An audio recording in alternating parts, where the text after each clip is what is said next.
Groovy Lando is back, and to quote Donald Glover, we're talking about it. Looking to make his first walk in about a year. Lando Vannata out of Jackson Wink MMA. He's going to be taking on, I'm going to say it now, the former boy wonder, still the golden boy, Daniel Zellhuber. And when you look at a matchup like this, man, Zellhuber's UFC debut, it's going to be discounted based off of Trey Ogden's performance last weekend. And everybody in the comment section is going to laugh. How could you pick Trey Ogden? It is what it is. But when you look at Zellhuber making that debut, he was coming off a 12-0 run. He was coming off of experience with really good promotions and fighters that he had fought that they themselves had fought good competition. Now, they lost all those fights, but for Zellhuber, when you're 23 years old, 22 years old, like, you're beating guys like that, it really does show a lot of promise. And if you go on to Golden Boy's Instagram, I mean, he's training at Tiger Muay Thai, he's training down in Mexico, he's getting ready Extreme Couture. The bright lights might have gotten to him in that fight against Ogden, because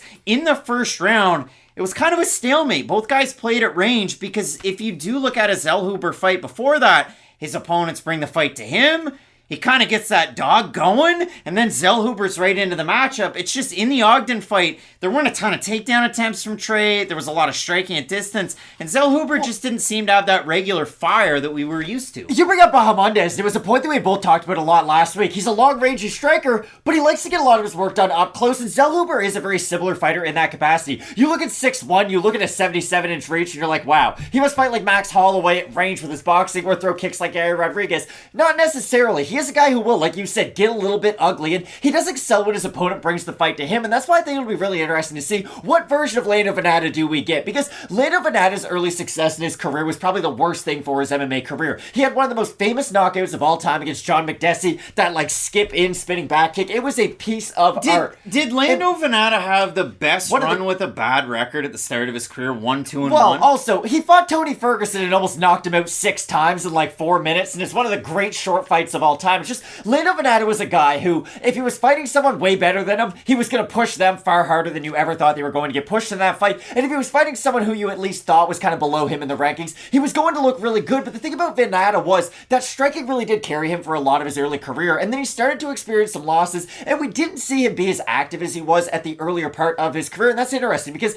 Vannata, before he came to the UFC, threw a lot of boxing combinations and went for a lot of double leg takedowns. Then he threw a lot of kicks when he'd initially come to the UFC. Now he started to transition a little bit more back into the grappler, a little bit more into the mixed martial artist world, do both. It's just been an interesting progression for Vannata. And that's the weird thing, and I went back and I watched our video for Lando Vannata versus Charles Jourdain. I remembered bits and pieces, and I remembered an argument that we had, because I was hot and heavy on the fact that Vannata wrestled in college, D1, University of Tennessee, Chattanooga, and if you look at that one, like, he only spent a semester there, then he goes to Jackson Wink as a very young man, and gets involved with a lot of really good fighters. Like, I'm sure you've seen the pictures of Vannata and John Jones and Jordan Wright and a lot of those kind of Jackson guys way back when he had a ton of hair. And just a side note for this fight, Matt, if you go onto his Instagram, he's got the beard back and a little bit of the hair, so he's not looking like Walter White or somebody's stepdad. So I like the shaggy hair of Vannata. I thought that was fun when he was throwing wheel kicks and stuff. I think it's pretty good, but the reason why I say Lando Vannata when he started out, yeah, I completely agree. It was a lot of boxing, it was a lot of kicks. He went 1-2-1 to start his UFC career. He had 3 fight of the nights and a performance bonus in his first 4 friggin' UFC fights.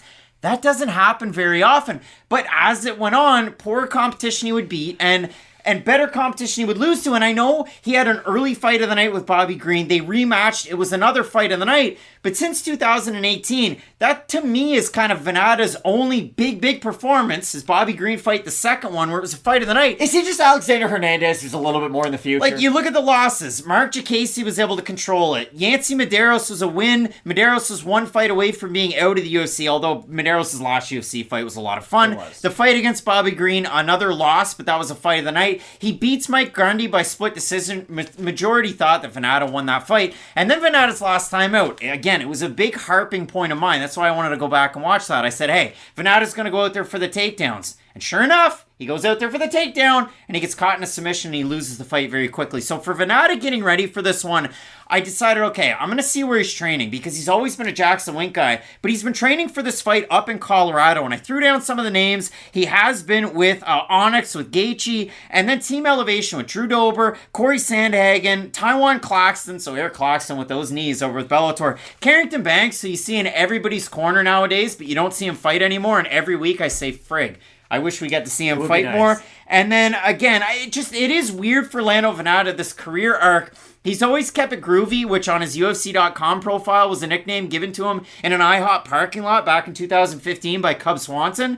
So Cub Swanson, I think that's pretty cool. And if you got the Easter egg, I made the Lando Calrissian reference to Donald Glover at the start. But when I look at a matchup like this, Matt, Zellhuber, my one knock coming into the UFC was his takedown's not great, but other scrambles, being a big guy, he can really work his own jiu-jitsu. His striking was already somewhat polished, though he kind of would play mummy defense and put his hands out in a lot of his fights, which if you're a big tall guy and you can lean back at lightweight, it might not get you caught. I think training at Extreme Couture for a guy like Zellhuber for a full camp getting ready for this one's only going to accentuate your skills. It's just who's able to win out. Distance striking for Zellhuber. If it gets on the inside, can Vannata take the fight down to the mat? That's my big question. Exactly. I think this whole fight comes down to game plan for Vannata, because I think on the feet, Zellhuber is a much more dangerous guy than his last fight probably suggests, especially against someone like Vannata, because again, we talked about this a lot in the Bolanos fight. It was, hey, he throws a lot of these spinning techniques, he does get wild, he gets hit as a result, and Lando Vannata is a guy who has taken a decent amount of damage in his career up until this point. I'm not just talking about the Tony Ferguson fight, like, those Bobby Green fights were insane. The majority of his fights do kind of get into those chaotic moments, and I think Zellhuber could have some success there, but we're going to learn a lot about Damn Daniel in this fight, because if he isn't able to beat Lando Vannata, it will be interesting to see where his career goes from here, but I still think a win over a guy like Lando is a great building block for you to have your first win in the UFC. Zellhuber, to keep it PG for YouTube, got the crud beat out of him against Lucas Almeida in the first round, rallied second round, rallied third round, and then when it came to that fight against Trey Ogden,